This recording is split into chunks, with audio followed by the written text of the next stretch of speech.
Una noche de 1994, una enfermera recibió una llamada de teléfono de un médico con el que había mantenido una relación.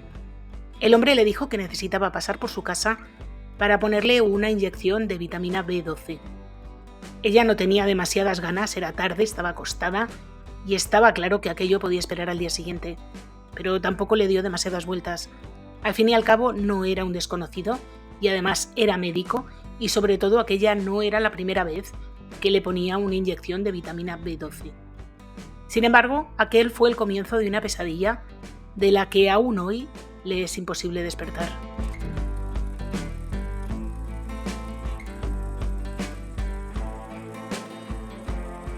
Hola a todos, yo soy Julia y hoy os traigo el caso de Janice Traham, una enfermera de Lafayette, en Luisiana, Estados Unidos.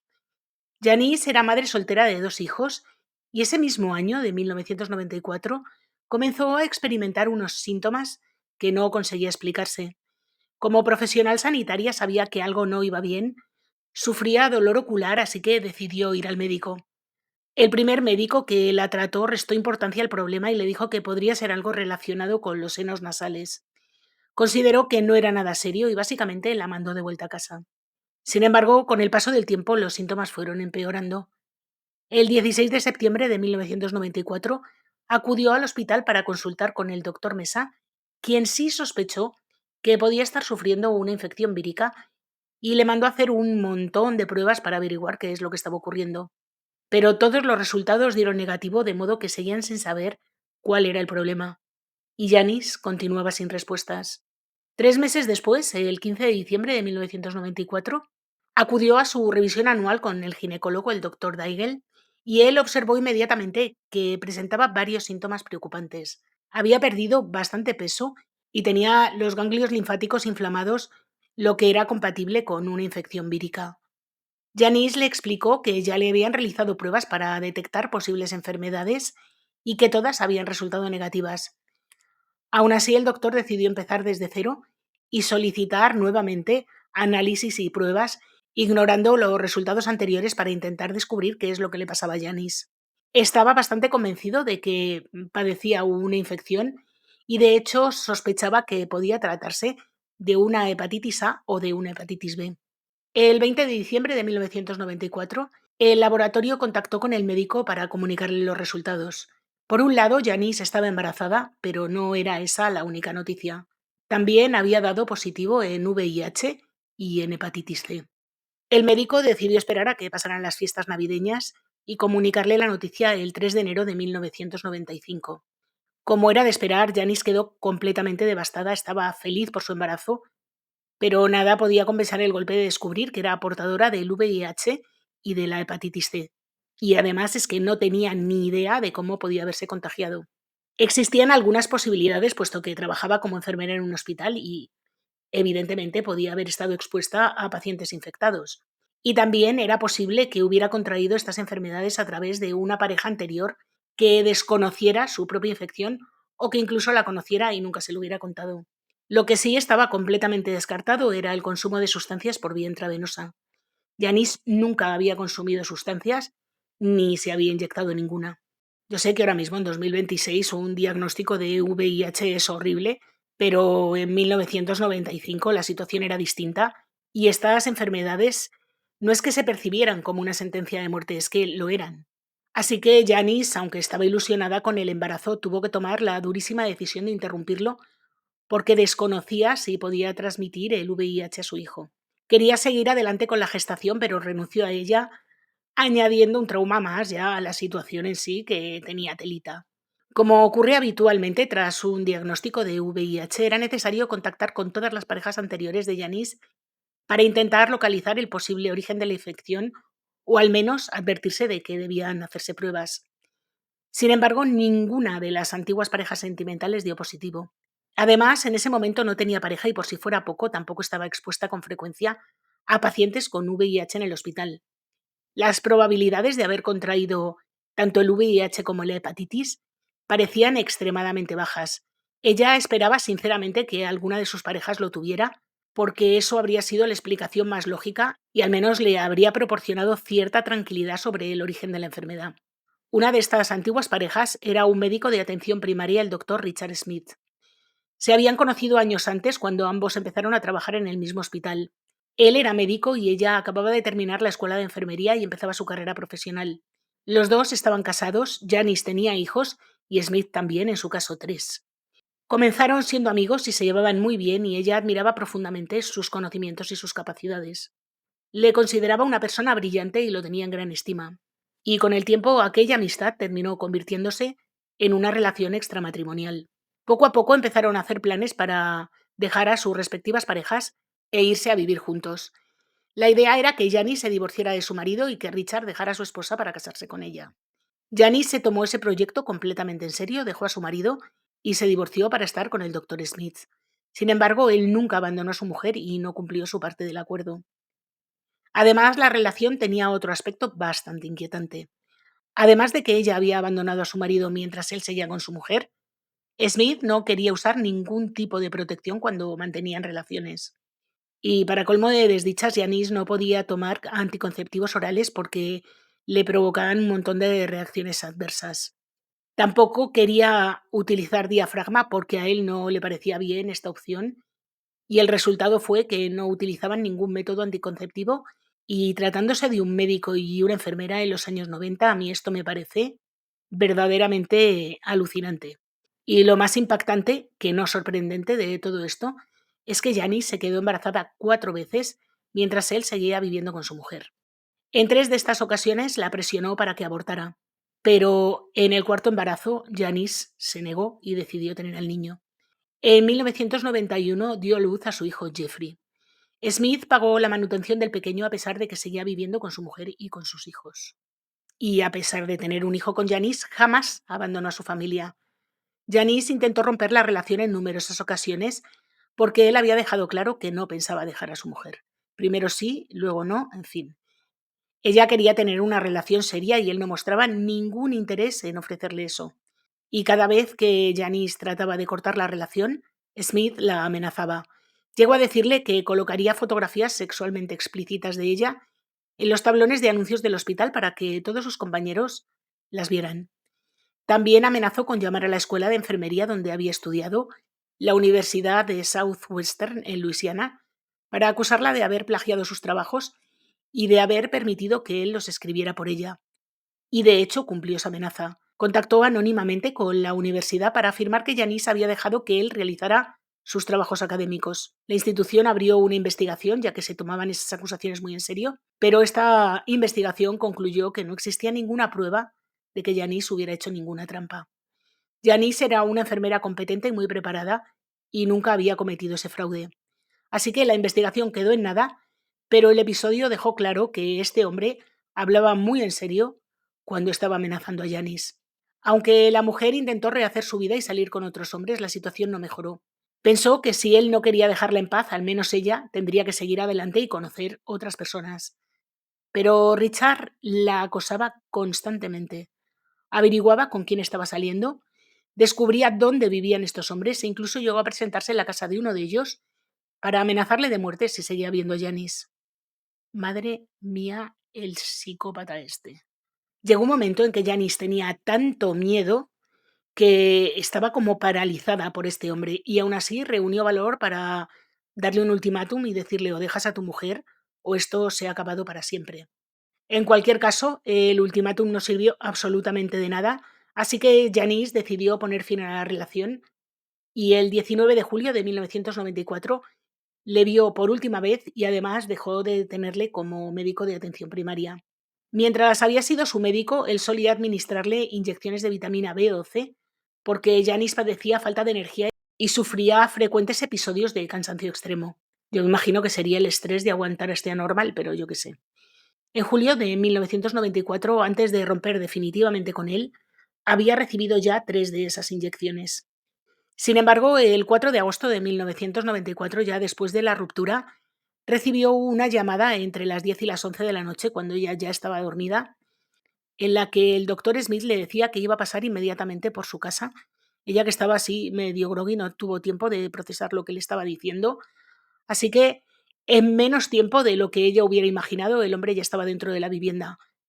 Ella le dijo que no quería ponerse la inyección en ese momento, pero Smith había ido hasta allí para administrarle otra dosis de vitamina B12 y no hizo otra cosa que ponérsela en el brazo. Al parecer fue una inyección extremadamente dolorosa. Janice nunca había sentido ese dolor con ninguna de las inyecciones que le había puesto previamente. Y además es que Smith normalmente después de administrarle las inyecciones se quedaba un rato con ella. Aquella noche, sin embargo, el hombre parecía tener prisa y además ella le notó nervioso. Él le dijo que tenía prisa, que trabajaba esa noche en el servicio de urgencias del Hamilton Medical Center y se fue nada unos minutos después de llegar. El dolor en el brazo de Janice continuó durante toda la noche y fue tan intenso que llegó a pensar que tendría que acudir al hospital para que un médico la examinara. Decidió llamar precisamente al servicio de urgencias del Hamilton Medical Center, donde Smith le había dicho que iba a trabajar, pero allí le informaron que el doctor Smith no estaba de guardia esa noche. Al día siguiente, Janice le dijo que porque él había mentido, que sabía que no tenía guardia en el Hamilton Center, pero Smith le respondió que no se preocupara, que en realidad había estado trabajando en la tercera planta y que por eso el personal de urgencias no sabía que se encontraba en el hospital. Cuando ella le habló del intenso dolor que le había provocado la inyección, él se disculpó y le dijo que nunca volvería a ponerle esa inyección a oscuras. Supongo que ahora ya que sabéis que esta mujer padecía VIH y hepatitis C, ya estáis uniendo todas las piezas del rompecabezas.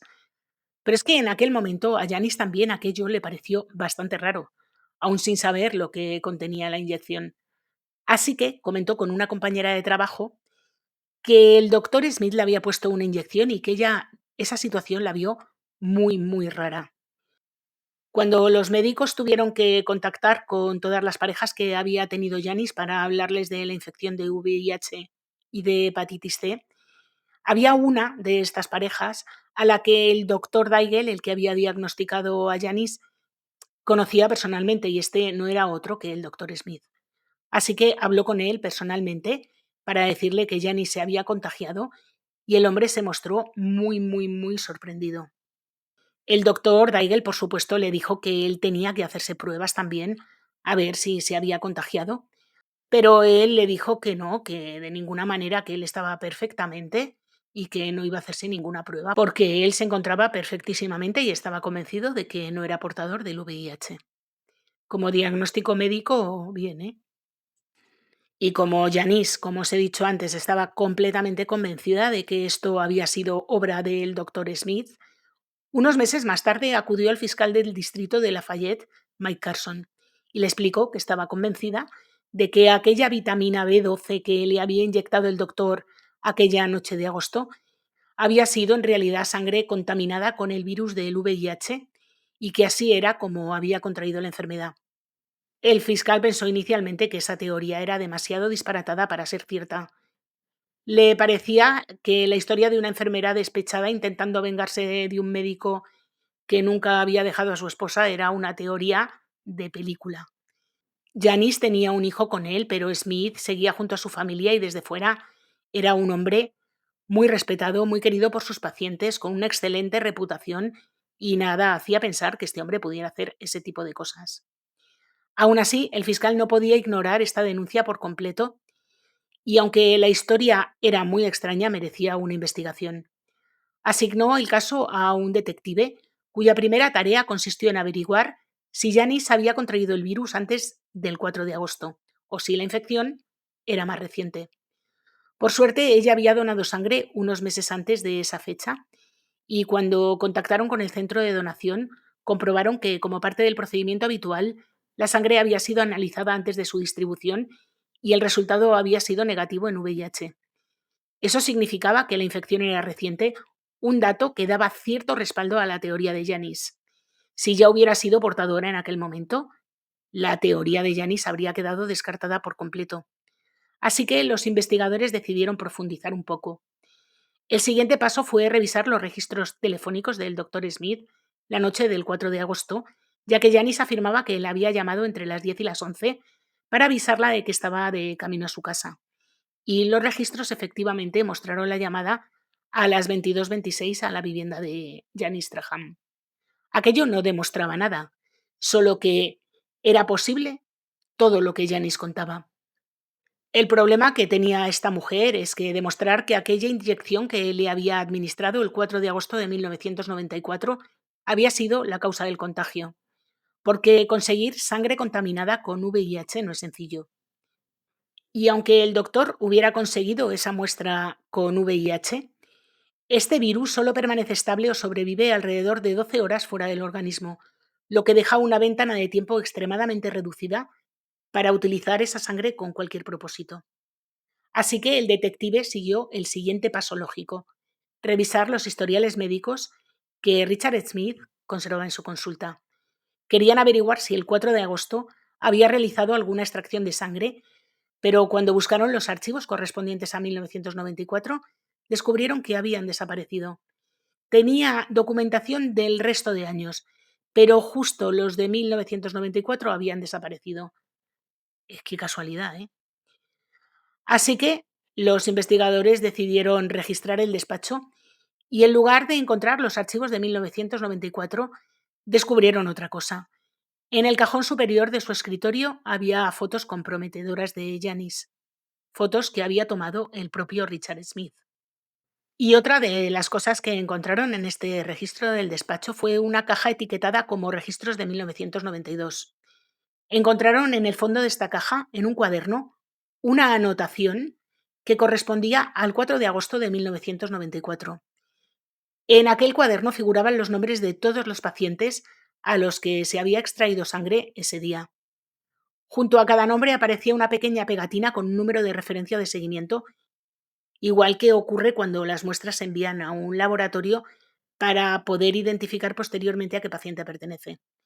Sin embargo, había un paciente cuyo nombre no tenía ningún número de seguimiento. Se llamaba Don McLellan. La policía decidió investigar si aquello era una simple coincidencia o si esa extracción de sangre, que no se había enviado al laboratorio y que no tenía número de seguimiento, tenía algo que ver con el tema. Los investigadores entonces fueron inmediatamente a hablar con Don McLellan. Lo primero que tenían que preguntarle es si era portador del VIH, y Don respondió que sí y que además estaba desarrollando SIDA. Además, explicó a los agentes que normalmente, cuando el doctor Smith les realizaba una extracción o un análisis de sangre, todo se organizaba mediante una cita programada. Acudía regularmente porque una persona con VIH, y más aún con SIDA, necesita un seguimiento médico muy estrecho. Sin embargo, aquel día no tenía cita prevista y aún así Smith le llamó para pedirle que acudiera a hacerse un análisis de sangre. Y a partir de ahí surgía uno de los mayores problemas en la investigación. Había que determinar si la sangre de Don McLellan tenía relación con el diagnóstico de Janice. El inconveniente es que el ADN de los virus no se comporta igual que el ADN humano. Los virus mutan y evolucionan una vez que están dentro del organismo, de modo que pueden ser muy diferentes de una persona a otra. Y esto hace muy difícil compararlos entre sí. Para resolver esa cuestión decidieron recurrir al doctor Michael Metzger, uno de los mayores expertos en este asunto. Él se decidió a emplear los llamados métodos filogenéticos, una técnica destinada a establecer el grado de relación entre distintos virus. Bueno, esto es bastante complicado, pero os lo voy a resumir de la forma más sencilla posible. El doctor Mercer reunió 30 muestras de pacientes seropositivos en la región de Lafayette. Entre esas 30 muestras estaban las de Janice y las de Don McLellan. Tras compararlas y estudiarlas, descubrió que 28 de las muestras habían evolucionado de formas muy distintas, mientras que 2 de ellas lo habían hecho de forma prácticamente idéntica. Como podéis imaginaros, estas 2 muestras eran las de Don y Janice. El uso de esta técnica provocó muchísima controversia. Siempre que un caso se resolvió utilizando técnicas científicas, surgen muchísimas dudas sobre su fiabilidad, sobre su sesgo, sobre su validez. Pero finalmente un análisis independiente concluyó que existía una probabilidad entre 1 millón de que las muestras de Janice y Don no estuvieran relacionadas. Sin embargo, aún había otro problema. Janice no solo había dado positivo en VIH, también en hepatitis C. Y Don McLellan no padecía hepatitis C. Si la sangre de Don era la que había sido inyectada en el brazo de Janice y la había contagiado de VIH, ¿cómo había contraído esta mujer la hepatitis C? Porque esto no es una enfermedad que se contagie fácilmente. Así que los investigadores regresaron de nuevo a los registros médicos del despacho de Smith y encontraron otra muestra sin número de seguimiento. Al principio habían pasado por alto este detalle porque la muestra era del 2 de agosto, no del 4. Cuando consultaron el historial médico de esa paciente descubrieron que padecía hepatitis C. Según la hipótesis que manejaban los investigadores, una vez que el doctor Smith consiguió la muestra con sangre de hepatitis C, tuvo que esperar otra contaminada con VIH. Y como Don no tenía cita programada para cuando a él le venía bien, pues decidió llamarle y sacarle sangre. Así que con todos esos datos decidieron hablar con el doctor Smith, que dijo que de ninguna manera, que él no había hecho absolutamente nada y que es más, que tenía una coartada porque había estado con su mujer en casa durante toda la noche. Su mujer lo corroboró, pero dijo que había estado 20 minutos tomándose un baño. Así que la policía decidió hacer el trayecto entre la casa del doctor Smith y la de Janice y comprobó que era perfectamente posible ir de una casa a otra y poner una inyección permaneciendo poco tiempo en casa de Janice, y este trayecto a la policía le llevó 17 minutos. Y además salió a la luz otro detalle bastante inquietante, y es que cuando Janice acudió inicialmente a un médico porque sospechaba que sufría una infección viral y este le mandó una serie de pruebas, aquel médico habló con Smith y este le dijo que Janice se había hecho recientemente la prueba del VIH y que ésta había dado negativo, así que no era necesario repetirla. El médico confió en su palabra y anotó en la historia clínica que la paciente era VIH negativa. O sea que no solo la infecta, sino que retrasa su tratamiento, con lo importantísimo que es en estos casos empezar el tratamiento a tiempo. Así que con todas estas pruebas, la acusación sostuvo que las similitudes entre la forma en que se habían obtenido las muestras de sangre del paciente con hepatitis y de Don McLaren demostraba el móvil, la oportunidad, la intención, la preparación, la planificación, el conocimiento, la identidad del autor y la ausencia de error o accidente por parte de Richard Smith. En el juicio, el jurado no necesitó mucho más, deliberó únicamente durante unas horas y en julio de 1996 el doctor Smith fue declarado culpable de intento de asesinato en segundo grado y condenado a 50 años de trabajos forzados. La razón por la cual la fiscalía había acusado a este hombre de intento de asesinato en segundo grado es que en aquel momento, como os he dicho al principio, estar infectado de VIH era prácticamente una sentencia de muerte. Además, Smith la había amenazado un montón de veces diciéndole que no iba a dejar que ningún hombre estuviera con ella. Y la acusación sostenía que había cumplido esta amenaza. Madre mía, este médico se había saltado cualquier juramento hipocrático, pero es que se había saltado cualquier tipo de decencia en tantas ocasiones, que es que lo que yo no sé es cómo seguía ejerciendo la medicina. A día de hoy sigue sin existir una cura definitiva para el VIH o el SIDA. La calidad de vida ha mejorado muchísimo, pero la enfermedad cambió radicalmente en la existencia de Janice.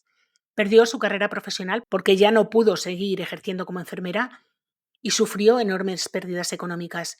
Incluso Don McLellan se vio gravemente afectado. Él nunca había querido que su diagnóstico fuera público, pero al convertirse en una pieza fundamental del proceso, su enfermedad pasó a ser muy conocida y eso también alteró su vida, evidentemente. En 2015, después de haber cumplido 17 años de su condena de 50, a Richard Smith se le denegó por unanimidad la libertad condicional, algo de lo que me alegro un montón. La esposa de Smith decidió permanecer a su lado. Ella pensaba que era inocente y consideraba que los métodos científicos que se habían utilizado para resolver el caso carecían completamente de validez. Y estaba esperando a que terminara de cumplir su condena para volver a estar con él. Sin embargo, el 3 de marzo de 2023, el Departamento de Seguridad Pública y Correccional de Luisiana confirmó que Smith había fallecido en un hospital de Baton Rouge el 12 de febrero. Smith tenía 74 años. Y por último os voy a dejar con una buena noticia, y es que Janice volvió a casarse y de momento está bien. Como os he dicho antes, los tratamientos para pacientes con VIH han mejorado mucho y ahora mismo Janice no padece ningún síntoma. Esperemos que siga así durante muchísimo tiempo. Y bueno, con este dato positivo se acaba nuestro caso de hoy. Un caso que me parece horrible, un médico que es que era un demonio. De hecho, hay un montón de documentales y en todos se identifica a este doctor con un demonio. Sobre este caso hay muchísima documentación, casi toda tiene que ver con la técnica forense utilizada para seguir lo que os he contado de los virus, identificar a quién le pertenecían y cómo evolucionaban, pero me he decantado por no contaros todo eso porque era demasiado farragoso y creo que al final yo me iba a perder y vosotros os ibais a aburrir. Así que bueno, como os digo, hasta aquí el caso de hoy. Si os ha gustado, por favor, dejarme un like, activar la campanita, comentar, compartir, suscribiros si no lo estáis. Recordad que tengo otro canal, Tinta Roja, donde subo vídeo todos los viernes y en este subo vídeo todos los martes. Así que hasta la semana que viene.